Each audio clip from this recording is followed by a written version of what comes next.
ஞானானந்தமயம் தேவம் நிர்மல ஸ்படிகாகிருதியும் ஆதாரம் சர்வ வித்யானாம் ஹயக்ரீவம் உபாஸ்மகே. நேயர்கள் அனைவருக்கும் அஸ்ட்ரோ கேஎஸ் ஐயங்காரின் பணிவான நமஸ்காரங்கள். மாத பலன் விஸ்வாவசு வருஷம் தை மாதம் 15/1/2026 12/2/2026 வரலும் உண்டான பலன்கள்.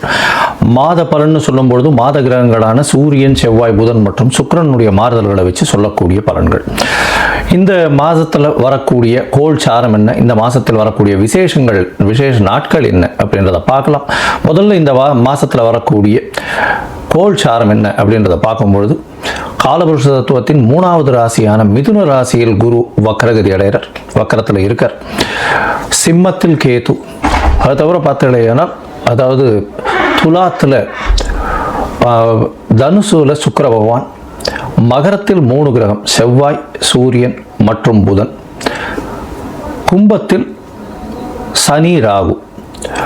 இந்த மாசத்தினுடைய ஆரம்பத்தில் இருக்கக்கூடிய கிரக நிலை இது. அதற்கு பிறகு மாறுதல்கள்னு பார்க்கும்பொழுது 15/1/2026 அன்னைக்கே சுக்கிரன் 10ஆம் இடமான மகரத்துக்கு போகிறார்.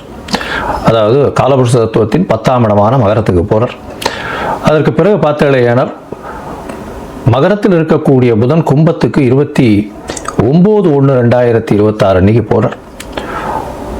மறுபடியும் சுக்கிரன் மகரத்திலிருந்து கும்பத்துக்கு போகிறார். கும்பத்தில் பார்த்தீங்கன்னா 4 கிரகங்கள் ஆறுது. எப்போ அப்படின்னா, அதாவது 7/2/2026 அன்னைக்கு சுக்கிரனும் கும்பத்துக்கு போயிடுறார். சனி, சுக்கிரன், ராகு மற்றும் புதன் 4 கிரகங்கள் 7/2/2026 இருக்கு. இந்த மாசத்துல ஒரு பெரிய விசேஷம் என்னன்னா, சூரியன், செவ்வாய் இந்த 2 கிரகங்களும் மகரத்திலேயே ஃபுல்லாக இருக்கார் இந்த காலகட்டத்தில்.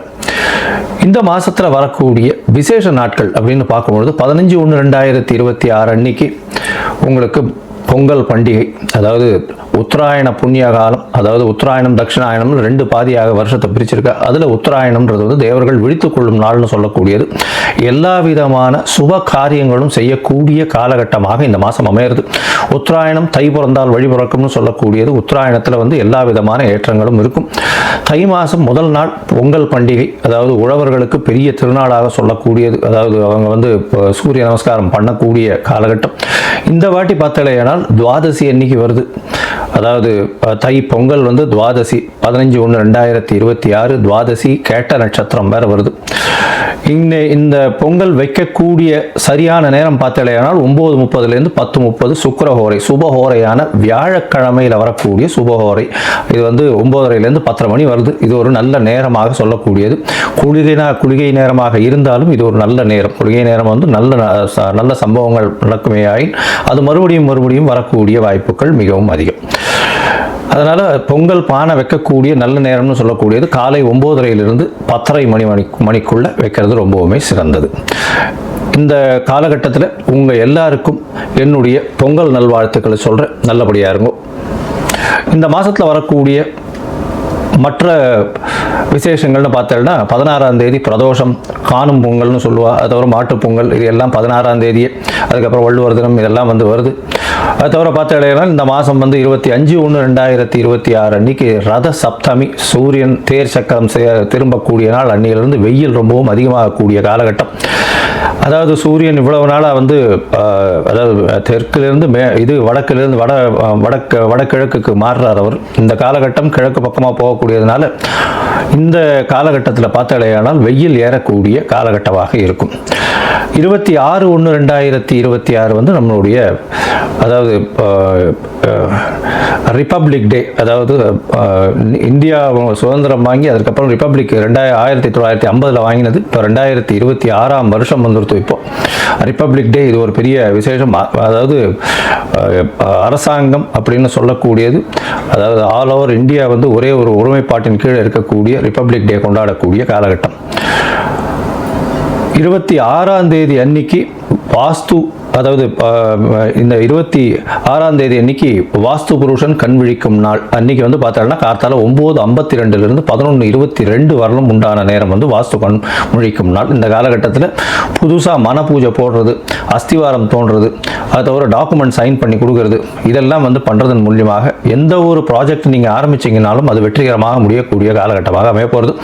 இந்த வாஸ்து கண் விழிக்கும் பொழுது 5 வகையாக பிரிக்கிறேன். அதாவது பொதுவாகவே பார்த்தோம்னா இது ஒரு 1.5 மணி நேர காலகட்டம்.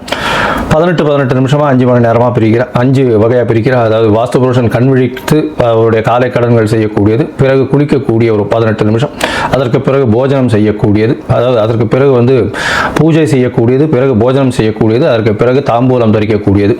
இந்த கடைசி 18 36 நிமிஷம் அப்படின்னு சொல்லக்கூடிய, அதாவது 10:52 11:22 வரலும் செய்யக்கூடிய எந்த ஒரு விஷயமாக இருந்தாலும் நிச்சயமாக நிறைவேறும். அதாவது மனைக்கால் நடுறது, அடிகோல் நடுறது, அதை தவிர வந்து உங்களுக்கு கிணறு வெட்டுறது, புதுசாக வந்து கான்ட்ராக்ட் கையெழுத்து போடுறது, கன்ஸ்ட்ரக்ஷன் பண்ணுறது, இது எல்லாமே நல்ல ஒரு ஏற்றத்தை கொடுத்து நல்லபடியாக முடியக்கூடிய காலகட்டமாக அமைய போகிறது.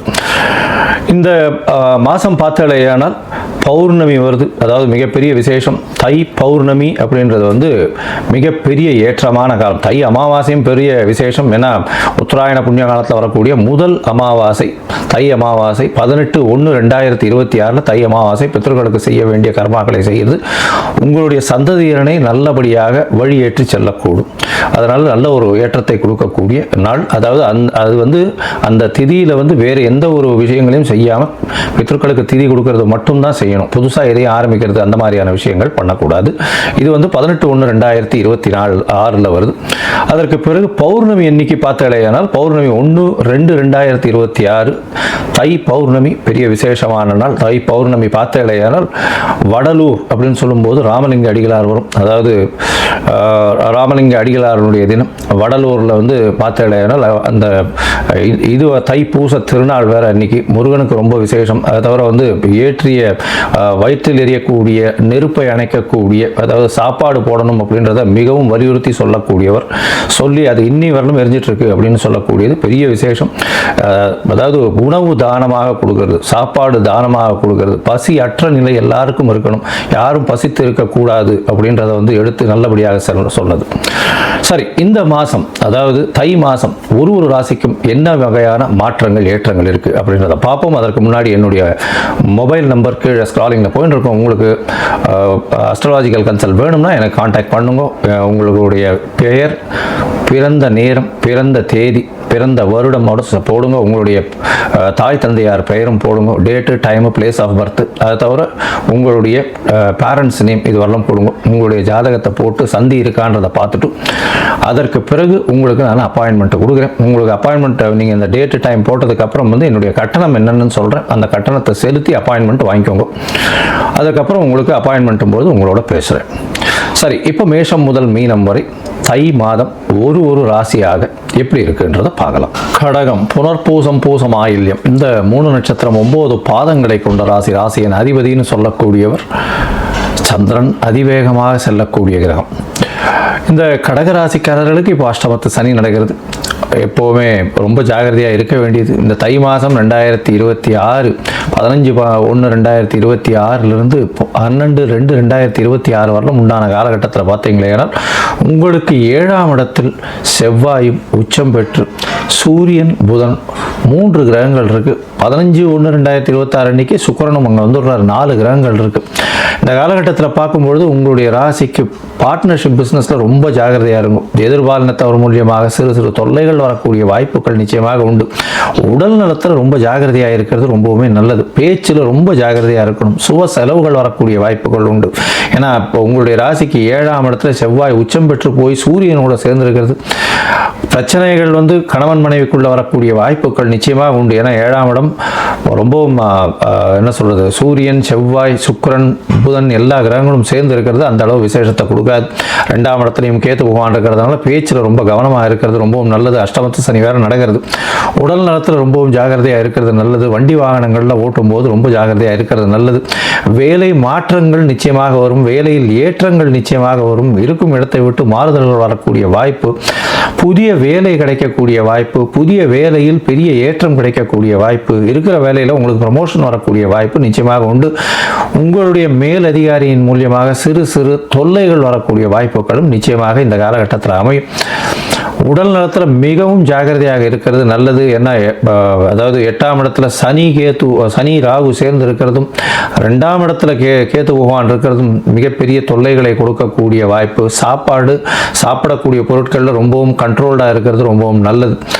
வயிறு சம்பந்தமான உபாதைகள் வரக்கூடிய வாய்ப்புகள் நிச்சயமாக இருக்கும். ராசிக்கு 2ஆம் அதிபதியும் 7ஆம் இடத்துல போய் நிற்கிறது அந்த அளவு விசேஷத்தை கொடுக்காது.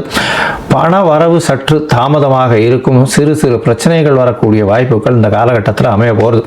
உங்களுடைய ராசிக்கு பார்த்தாலேயானால் அதாவது 5ஆம் அதிபதி 5 அதிபதினு சொல்றவர் 7ஆம் இடத்துல வந்து உச்சம் பெற்று போகிறதுனால பார்ட்னர்ஷிப் கன்சர்னில் வந்து தொழிலில் வந்து அதாவது தொழிலில் பார்த்தீங்களே ஆனால் கூட்டு தொழிலில் வந்து புதுசாக இன்வெஸ்ட்மெண்ட் பண்ண வேண்டிய கட்டாயம் வருமானால் பணத்திற்கு சற்று முடை இருக்கக்கூடிய வாய்ப்பும் சுப செலவுகள் வரக்கூடிய வாய்ப்புகளும் இந்த காலகட்டத்தில் நிச்சயமாக அமையும். இந்த காலகட்டத்தில் பார்க்கும்பொழுது உங்களுடைய முயற்சிகள் வெளிநாடு வெளியூர் வெளிமாநிலம் செல்லக்கூடிய வாய்ப்புகள் நிச்சயமாக கிடைக்கும். தந்தையின் மூலியமாக சிறு சிறு தொல்லைகள் வரக்கூடிய வாய்ப்பு, தந்தையின் சொத்துக்கள் கையில் வரும் நினச்சிருப்பீங்க, அது வரக்கூடிய வாய்ப்புகள் சற்று தாமதமாகக்கூடிய காலகட்டமாக அமைய போகிறது. உங்களுடைய ராசிக்கு தொழிலில் வந்து லாபங்கள் வரக்கூடிய வாய்ப்பு. ஏன்னா 10-11 அதிபதி அப்படின்னு சொல்லக்கூடியவர் வந்து செவ்வாயும் சுக்கிரனும் சேர்ந்து இருக்கிறதுனால சொந்த தொழில் பண்ணுறவங்களுக்கு நல்ல ஒரு ஏற்றம் இருக்கக்கூடிய காலகட்டமாக இருக்கும். இருந்தாலும் தொழிலில் வந்து சிறு சிறு பிரச்சனைகள் வரும், இன்வெஸ்ட்மெண்ட் பிரச்சனைகள் வரும், அதீதமான உடல் உழைப்பு போட வேண்டிய கட்டாயம் ஏற்படக்கூடிய காலகட்டமாக அமைப்போகிறது.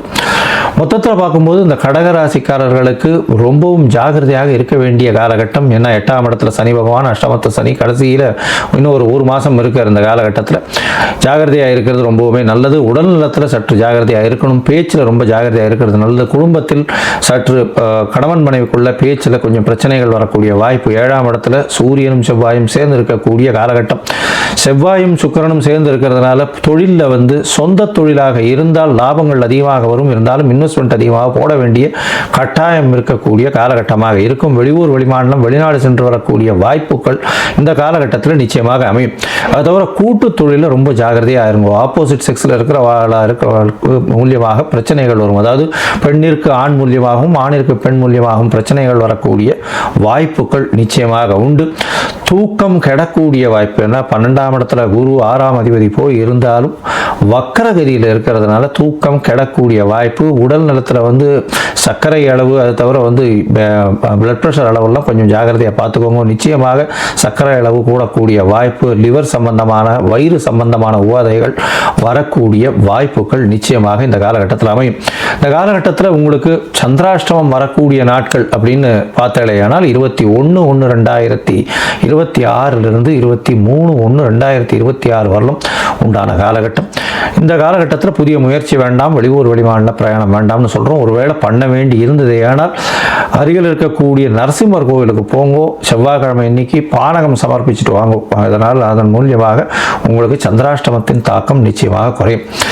இந்த கடகராசிக்காரர்கள் அருகில் இருக்கக்கூடிய சந்திரமௌலீஸ்வரர் கோவிலுக்கு போயிட்டு வாங்க. திங்கட்கிழமை இன்னைக்கு சந்திரமௌலீஸ்வரர் கோவிலுக்கு போயிட்டு வர்றதன் மூலியமாக உங்களுக்கு வரக்கூடிய பிரச்சனைகள் சற்று குறையக்கூடிய வாய்ப்புகள் நிச்சயமாக உண்டு.